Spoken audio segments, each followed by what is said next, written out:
যে সমস্ত নারীর চুল কোনো বেগানা পুরুষ দেখবে, ওদেরকে কিয়ামতের মাঠে জাহান্নামে চুলের মধ্যে লটকিয়ে রাখা হবে।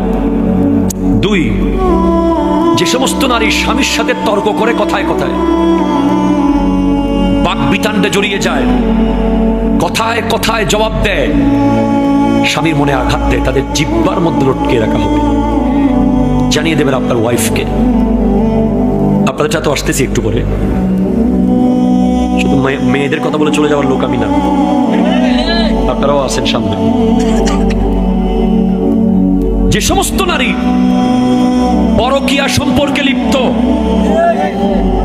এবং বিয়ের আগে বিবাহ বহির্ভূত প্রেমে লিপ্ত, এ সমস্ত নারীদের বুকের দুধের স্তরের মধ্যে প্যারাক মেরে লটকিয়ে রাখা হবে জাহান্নামে।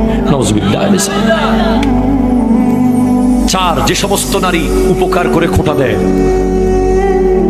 তাদের শাস্তি হলো তাদের মুখ দিয়ে বিভিন্ন অঙ্গ দিয়ে আগুন বের হবে। 5, যে সমস্ত নারী ভালোভাবে পবিত্র হয় না, নামাজ নিয়ে হেয় করে, ঠাট্টা করে, ওদের মাথা হবে কুকুরের মতো, গা হয়ে যাবে গাধার মতো। অথবা যাদের হাত পা বেঁধে রাখা হয়েছে, সাপ বিচ্ছু ছেড়ে দেওয়া হয়েছে, এরাই শাস্তিটা পাবে।